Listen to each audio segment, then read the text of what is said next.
Bismillah ar-Rahman ar-Rahim. Good morning, everybody.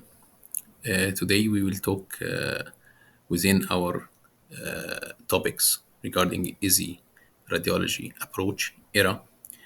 We will talk today about MR Defecography Part 1. I am Dr. Muhammad Tarat, Assistant Professor of Radiology, Cairo University. Uh, our topics or our topic, our resources for our topic for today, we have multiple articles. The most important one is dynamic magnetic resonance imaging of the female pelvic floor. Also, static and dynamic MRI features of the levator ani and correlation with the severity of genital prolapse. Magnetic resonance imaging of pelvic floor dysfunction. Also, imaging and the clinical assessment of functional defecography disorders with emphasis on defecography.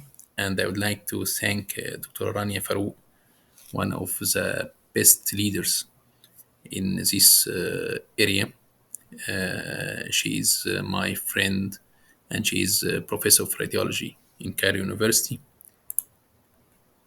Let us talk to first about the indication. What are the indications for MR defecography? First, rectal outlet obstruction. If there is any case suspecting rectocele, recurrent pelvic organ prolapse. If there is any suspicious to have enterocele and dysynergic defecation. Patient preparation, no oral or intravenous contrast was needed. We are using ultrasound gel to distend the rectum between 120 and 250 cc. Rectal cleansing enema prior to the examination is helpful, but it's not mandatory, but it is helpful. Also, it is not mandatory to have vagina filling with ultrasound gel, but if there is any suspicious to have vaginal vault or uterine prolapse, it will be helpful, but really it is not mandatory. Bladder empty, 1 hour before the exam, it is recommended to have bladder empty. MRI technique, we are using at least 1.5 Tesla MRI unit with phased array coil. The patient is, we are scanning the patient in a supine position with knee elevated to allow him and facilitate defecation during the scan. We are taking rest static MRI image and dynamic MRI images. The dynamic, we are taking the dynamic MR image during straining, during squeezing, and during also evacuation. So we have 3 phases for the dynamic MRI images. And we start first by the static and end by the dynamic MR images. Static image, the most important techniques or the most important sequences, we are taking axial, coronal, and sagittal high resolution T2 with imaging, most likely turbospin echo. Regarding the dynamic image, uh, each dynamic image should not exceed 20 seconds for each because we are using single shot T2 sequences in the mid sagittal plane. And this scan should not exceed 20 seconds because of breath holding is required. We are using steady state image according to the machine.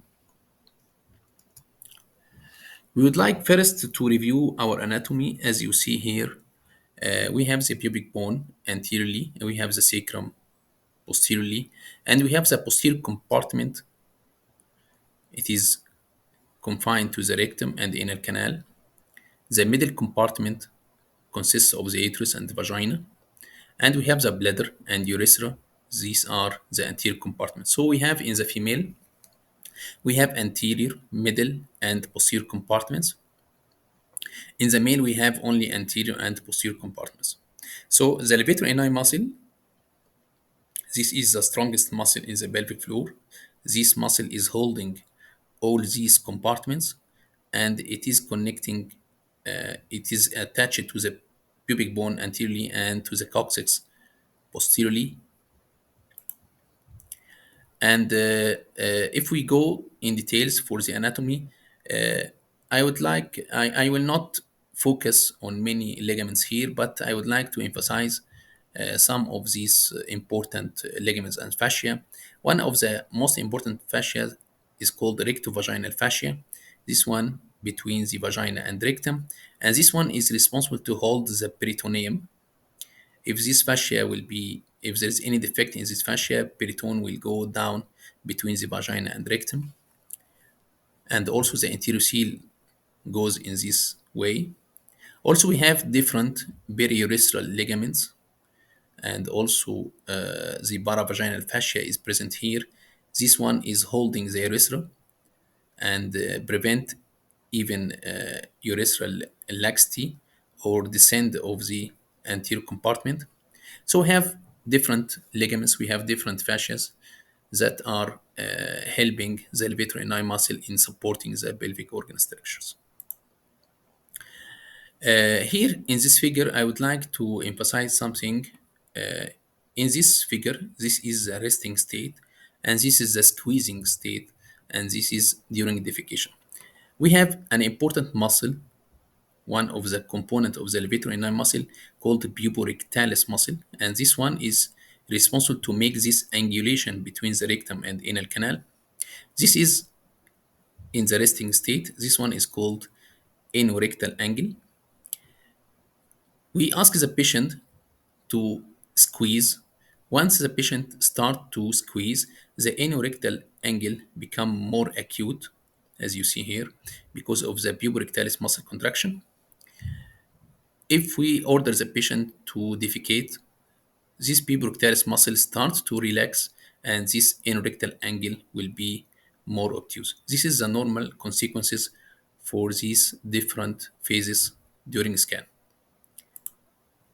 Thank you so much, and we would like to invite you to hear with me the second part of MR defecography.